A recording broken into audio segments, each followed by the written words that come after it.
नमस्कार दोस्तों, मैं सत्यम मिश्रा आप सभी का टीचिंग लर्नर्स के यूट्यूब चैनल पे स्वागत और अभिनंदन करता हूं। दोस्तों आज मैं आप सबके से जो जानकारी साझा करने वाला हूं या शेयर करने वाला हूं दोस्तों, वो है आपका यूपी टीजीटी और पीजीटी का जो एग्ज़ाम दोस्तों कब तक हो सकता है। ठीक है, उसके विषय में यहाँ पे मैं चर्चा करने वाला हूँ आज कि यूपी टीजीटी पीजीटी का एग्ज़ाम जो है कब तक कंडक्ट हो सकता है।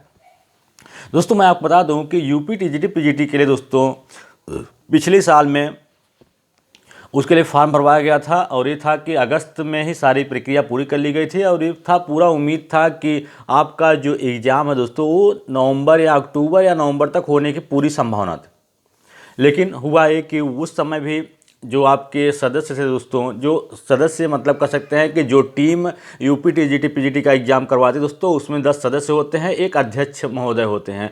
तो दोस्तों ऐसा आया कि उसमें 10 के 10 पदों का चुनाव नहीं हो पाया दोस्तों, जिसके कारण ये भर्ती प्रक्रिया उस समय कंडक्ट नहीं हो पाई। फिर ये हुआ कि अब नए देखिए पेपर में दोस्तों आर्टिकल आया, उसमें ये बताया गया कि नए आयोग के अभाव में भर्ती परीक्षाएं अटकी हुई। ये बताया गया कि जो भर्ती परीक्षाएं पिछले साल जिसको हो जाना चाहिए था, वो सभी भर्ती परीक्षाएं जो हैं वो नए आयोग के गठन के अभाव में कर सकते हैं, या तो आयोग के गठन के अभाव में लटकी पड़ी हुई हैं। जो भर्ती प्रक्रिया दोस्तों जो आपका यूपी टीजीटी का एग्ज़ाम था वो आपका अगस्त तक दोस्तों, या कह सकते हैं कि अगस्त में सारी प्रक्रिया पूरी कर ली गई थी और नवंबर में था कि एग्ज़ाम कंडक्ट हो जाएगा। लेकिन उस समय जो सदस्य थे उनका गठन न हो पाने के कारण उस समय भर्ती प्रक्रिया कंडक्ट नहीं करवाई गई। फिर दोस्तों ये अपडेट आया अब कि अब नए आयोग के गठन के बाद, अब नए आयोग के गठन के बाद ही जो भी भर्ती प्रक्रियाएं रुकी हुई हैं वो पहले कंडक्ट होंगी। ठीक है दोस्तों, ये हुआ। अब ये है कि जो सदस्य थे दोस्तों, जिनका जो अध्यक्ष था, अध्यक्ष सिर्फ शेष बचे थे, बाकी सबका कार्यकाल समाप्त हो गया था।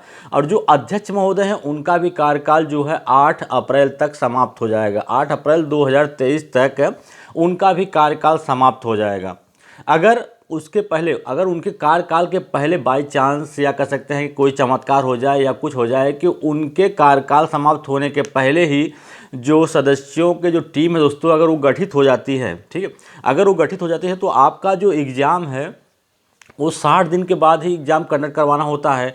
तो आपका जो एग्ज़ाम है दोस्तों अप्रैल क्या दोस्तों, आपका एग्ज़ाम जो है जून में आपको देखने के लिए मिल सकता है। तो दोस्तों आज का वीडियो बनाने का मेन मोटिव या उद्देश्य ये है कि जो भी भाई बहन या दोस्त, जैसे देखो पेपर जब ये होता है कि अब एग्ज़ाम हो ही जाएगा आपका, तो सब लोग मन लगा के तैयारी में जुट जाते हैं। अब जब पेपर की डेट दोस्तों इस तरीके से बदलती रहती है, उस एग्ज़ाम के बारे में कोई भी अपडेट नहीं मिलती रहती है, तो लोग बच्चों का यही होता है कि उस पढ़ाई से, या कह सकते हैं कि उनका जो रुझान होता है पढ़ाई को लेके वो धीरे धीरे ख़त्म हो जाता है, या कई लोग दोस्तों पढ़ाई को ही छोड़ देते हैं। सोचते हैं कि जब हमारा या कोई अपडेट हमको प्राप्त होगी इस एग्ज़ाम से रिलेटेड तो हम अपनी तैयारी में लग जाएंगे। तो दोस्तों मैं यही कहना चाहूँगा कि आप जो भी भाई बहन इस पढ़ाई कर रहे थे, यूपी टीजीटी की तैयारी कर रहे थे, वो फिर से अपनी तैयारी में लग जाएं, क्योंकि अगर 8 अप्रैल के पहले ही जो 10 सदस्य दोस्तों उनका टीम गठित हो जाता है तो आपका जो एग्ज़ाम है वो जून तक दोस्तों पक्का कंप्लीट हो जाएगा।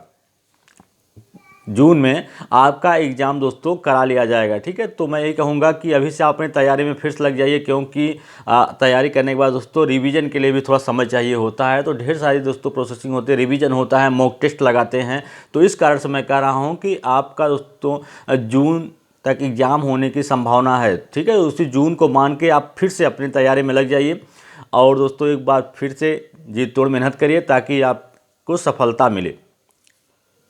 नए आयोग का गठन दोस्तों, जो चर्चा चल रही है कि नए आयोग का गठन, अगर नए आयोग के जरिए आपका एग्ज़ाम होगा तो थोड़ा और लंबा समय खिंच सकता है, क्योंकि नए आयोग का अभी तक कोई अता पता ही नहीं है कि कब तक नए आयोग का गठन हो जाएगा। इसी तरीके से अन्य अपडेट के साथ मैं दोस्तों फिर मिलता रहूँगा। और दोस्तों आप अपनी तैयारी जो है यूपी टीजीटी पीजीटी की, वो जून में एग्ज़ाम है दोस्तों, उसको मान के अपनी तैयारी करिए।